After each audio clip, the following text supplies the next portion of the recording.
আসসালামু আলাইকুম ওয়া রাহমাতুল্লাহি ওয়া বারাকাতুহু। সম্মানিত দিনী ভাই ও বন্ধুরা, আজকের এই ভিডিওতে আমরা আলোচনা করব স্বপ্নে কোনো মানুষ যদি সদকা করতে দেখে, দান করতে দেখে, এর ব্যাখ্যা কি।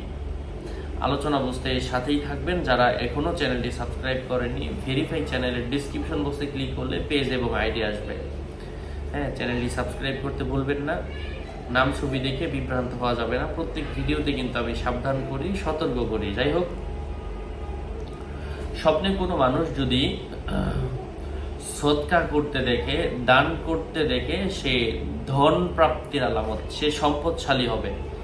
আল্লাহ তাআলা বলেছেন, ওয়ামা আতাইতুম মিন যাকাতিন তুরিদুনা ওয়াজহাল্লাহ ফাউলাইকা হুমুল মুদঈফুন। আল্লাহ তাআলা সন্তুষ্টি লাভের উদ্দেশ্যে তোমরা যা কিছু যাকাত দিতে থাকো, সেগুলোর দ্বিগুণ সওয়াব তোমরা লাভ করবে। স্বপ্নে কোনো মানুষ যদি তার নিজের ইজ্জত সম্মান বৃদ্ধির জন্য অথবা লোক দেখানোর জন্য দান করতে দেখে, এর অর্থ হচ্ছে সে মানুষের উপকার করবে, তবে সে নিজে ঋণ ক্ষতিগ্রস্ত হবে।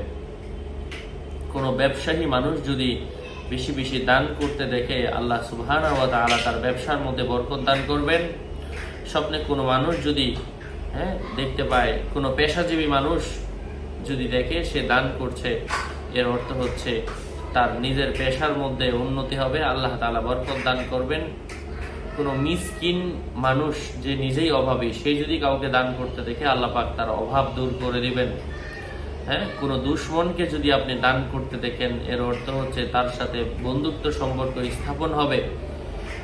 কোরআনুল কারীমের মধ্যে এসেছে, ক্বাল আফলাহা মান তাযাক্কা ওয়া যাকারা ইসমা রাব্বিহি ফাসাল্লা। যদি কোনো ঋণগ্রস্ত ব্যক্তি দান করতে দেখে, ওই বছরই আল্লাহ পাক তার ঋণ পরিশোধের ব্যবস্থা করে দেবেন ইনশাআল্লাহ। আরো আপডেট পেতে সাথেই থাকবেন। আসসালামু আলাইকুম ওয়া রাহমাতুল্লাহি ওয়া বারাকাতুহু।